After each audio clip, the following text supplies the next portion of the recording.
Hi அஸ்ஸலாமு அலைக்கும் J kitchen. இன்றைக்கி நம்ம கிச்சனில் பார்க்க போகிறது என்னென்னா மஷ்ரூம் சூப் தான்.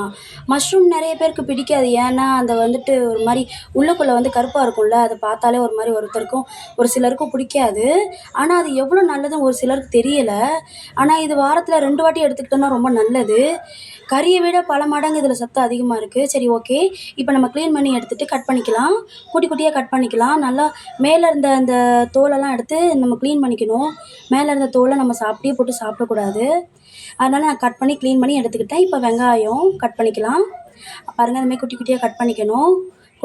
கட் பண்ணி வச்சுட்டு அதுக்கப்புறமா வந்துட்டு கொஞ்சோண்டு பச்சை மிளகா, புதினா, அப்புறமா கட் பண்ண மஷ்ரூம் எல்லாத்தையும் வச்சுக்கிட்டு ஒரு குக்கர் எடுத்து தேவையான அளவு எண்ணெய் ஊற்றிட்டு வெங்காயத்தை நல்லா போட்டு வதக்கணும். நல்லா வதக்கிக்கலாம்.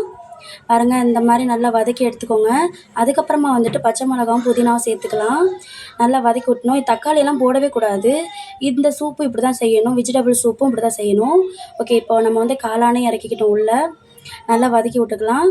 இப்போ வந்துட்டு கொஞ்சோண்டு வந்துட்டு மிளகாத்தூள், கொஞ்சம் காரத்துக்காக கொஞ்சம் மிளகாத்தூள், அவ்வளோதான். வேறு எந்த தூளையும் நம்ம யூஸ் பண்ணக்கூடாது. கொஞ்சம் சால்ட்டு தேவையான அளவு, அதையும் போட்டு நல்லா வதக்கிக்கலாம். ஏன் நம்ம மசாலா போடக்கூடாதுன்னா, சூப்புனா இப்படி தான் வைக்கணும். ஒரு சிலர் வந்து நிறைய மசாலா போடுறீங்க. அந்தமாதிரி மசாலா போடாதீங்க. இந்த மாதிரி செய்யுங்க, சூப்பராக இருக்கும். கொஞ்சமாக தண்ணி ஊற்றி நல்லா வந்துட்டு கொதிக்க விடலாம். அந்த அந்த மஷ்ரூம் வந்து அந்த தண்ணியிலேயே நல்லா கொதிச்சிச்சுன்னா அதோட சத்து இறங்கிரும். அதுக்கப்புறமா வந்துட்டு ஒரு பவுலில் கார்ன்ஃப்ளவர் 2 டீஸ்பூன் போட்டுட்டு நல்லா கலக்கி விட்டு ஊற்றி நம்ம மூடி வச்சு எடுத்துடலாம். நான் பாருங்கள். அதுக்கப்புறமா வந்துட்டு ஒரு சட்டியில் எண்ணெய் ஊற்றி நம்ம கார்ன் பொரித்து எடுத்துக்கலாம். ஏன்னு கேட்டால் சூப்பு மேலே கார்ன் போட்டு சாப்பிட்டா சூப்பராக இருக்கும். பாருங்கள் எப்படி கட்டியாக சூப்பராக வந்திருக்குன்ட்டு. இந்த மாதிரி செஞ்சு பாருங்கள். உங்கள் குழந்தைங்களுக்கு கொடுங்க. ரொம்ப ஆரோக்கியமாக இருக்கும், டேஸ்ட்டாக அதிகமாக இருக்கும். இப்படி கமெண்ட்ஸில் சொல்லுங்கள்.